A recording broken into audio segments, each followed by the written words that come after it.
Ya, assalamualaikum warahmatullahi wabarakatuh, Sobat Nijam. Kali ini kita akan sinau sebuah kitab yang masyhur di masanya, sampai hari ini masih dipakai di pesantren-pesantren untuk misalkan ngaji sore, ngaji kitab bareng-bareng santri gitu ya, bukan yang ngaji diniyah begitu ya. Nah, ini namanya Petuah Usfuriyah ya. Petuah Usfuriyah ini adalah kitab karangan dari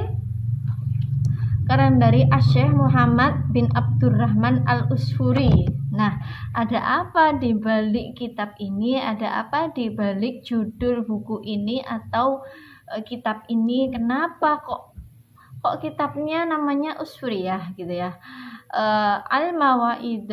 Al-Mawaidul Usfuriyah ya, yang artinya adalah petuah Usfuriyah atau nasihat dari burung pipit. Apakah maksudnya burung pipit itu bisa berdakwah atau berkhutbah gitu? Kita akan lihat. Nah, sebelumnya dari Syekh Muhammad bin Abdurrahman Al-Usfuri, kalau sekilas saya coba mencari biografinya. Beliau ini hidup atau ini ya, di masa pemerintahannya Khalifah Umar gitu ya. Jadi sekitar sudah ratusan tahun yang lalu begitu ya, kitab ini ada. Nah, apa yang melatar belakangi Syekh Muhammad ini membuat kitab Usfuriyah ini? Di Muqaddimah ini memang disebutkan bahwa Muhammad bin Abu Bakar ya, semoga Allah memberikan rahmat kepadanya ya, itu kepada bin Abu Bakar Muhammad ini ya. Jadi beliau ini meminta ampunan kepada Allah yang bergelimang dosa ini, memohon keridhaan Allah supaya dijauhkan dari api neraka. Ini orang soleh ya, seorang syekh ya, seorang syekh itu masih meminta ampunan, apalagi kita seperti itu ya. Nah, dilanjutkan lagi, ia tidak merasa aman kecuali telah mendapatkan hadis dari insan terbaik. Jadi beliau memang menteladani hadis Nabi ya. Barang siapa mengumpulkan 40 hadis, niscaya mendapat maaf dan ampunan. Dari dasar inilah kitab Usfuriyah ini memang terdiri dari kumpulan-kumpulan hadis yang jumlahnya sekitar 40. Karena banyak hadis ya, hadis-hadis yang ringan, hadis-hadis yang mungkin agak tipis, kan ada mukhtarul ahadis dan lain sebagainya. Nah, dari kitab ini Petuah Usfuriyah atau Petuah Burung Pipit atau cerita burung pipit yang bisa menjadi ikon dari nama kitab ini. Apa sih ya? Apa sih isinya? Ya, kita masuk di hadis pertama, tentunya ada hubungannya dengan burung pipit itu tadi ya, petuah. Maka ini kitab ini disajikan dalam bentuk cerita. Ketika saya lihat dari awal sampai akhir, itu rata-rata memang bentuk cerita. Hadis pertama ini mengajarkan kasih sayang kepada sesama makhluk. Kalau kita membicarakan mengenai makhluk, itu tidak global hanya manusia, tapi luas sekali, ada manusia, ada tumbuhan, ada hewan ya.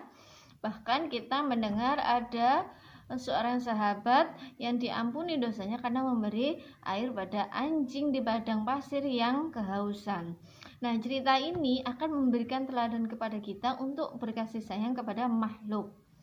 Bismillahirrahmanirrahim. Dari Abdullah bin Umar radhiyallahu ya, berkata Rasulullah sallallahu alaihi wasallam Bismillahirrahmanirrahim ya. Dari Abdullah bin Umar ia berkata, ya Rasulullah bersabda, ar-rahimuna yarhamuhur rahmanu irhamu man fil ardi yarhamkum man fis samai ya.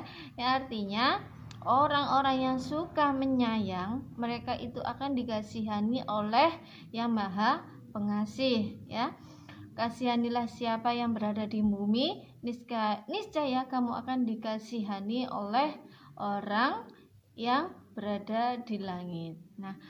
Nah, dari hadis ini ya, hikayat yang diriwayatkan Umar bahwa ia sedang berjalan di Madinah ya, ceritanya seperti itu. Jadi Umar sedang berjalan di Madinah lalu melihat seorang anak memegang seekor burung ya, burung kecil sambil mempermainkannya. Umar kasihan kepada burung tersebut lalu dibelinya kemudian dilepasnya. Oke.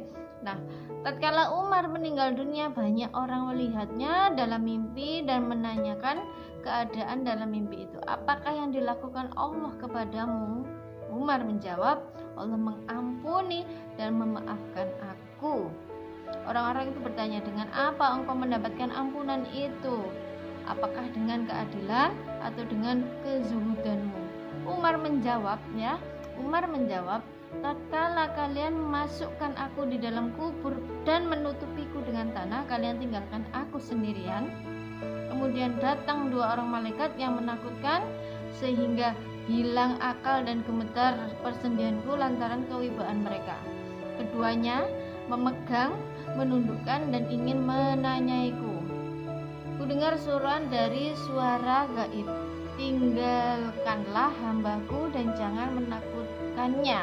Aku telah mengasihani dan memaafkannya sebab ia mengasihani burung ketika di dunia sehingga aku mengasihaninya di akhirat. Masya Allah sekali ya. Cerita lain ya, kita perjelas lagi karena nanti ada sambungannya. Jadi memang ini diriwayatkan oleh Umar ya. Umar bercerita bahwa ketika dia berjalan di Madinah, beliau melihat seorang anak kecil yang sedang main dengan burung pipit gitu ya di dalam sangkar, dan itu dibuat mainan. Umar ya, seorang khalifah besar ya, beliau kasihan membelinya lalu melepaskannya gitu ya. Nah, karena kasih sayang Umar kepada burung pipit itulah Umar mendapat rahmat Allah sehingga mendapat ampunan ketika di dalam kubur. Masya Allah sekali. Makanya ya, kadang kita kalau ada orang yang memelihara burung, sudah ditangkap, burung itu tidak punya kebebasan terbang, tidak punya kebebasan di alam raya ini ya, dia harus dikurung. Ini kalau kurang baiknya kalau tidak diurus begitu ya. Jadi ya mungkin cerita ini bisa menjadi sebuah petuah, bisa menjadi sebuah fondasi kita, semangat kita untuk saling mengasihani, tidak hanya kepada manusia, tidak kepada saudara, tapi kepada makhluk lain. Ada tumbuhan, ada binatang seperti itu ya. Kita bisa mengingat lagi, mungkin ya, dari Uswuriyah itu kita juga mengingat ya, saya pernah diceritain guru ngaji saya bahwa ketika kita menyingkirkan duri yang di jalan itu juga sebuah kebaikan. Kenapa? Ketika orang lewat itu dia tidak akan terkena duri. Bisa jadi itu jalan kita mendapatkan rahmat Allah, seperti itu. Nah, lanjut di cerita lain adalah seorang ahli ibadah dari Bani Israel lewat di suatu gundukan tanah. Saat itu Bani Israel ditimpa kelaparan.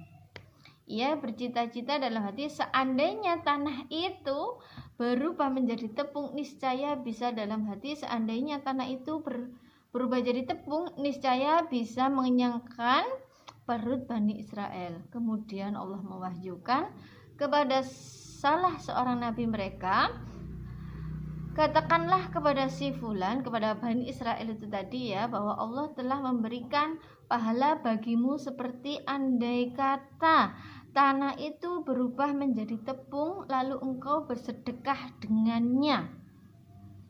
Barang siapa mengasihi hamba-hamba Allah, niscaya Allah mengasihinya karena hamba itu tatkala mengasihani hamba-hamba Allah dengan perkataannya andai kata.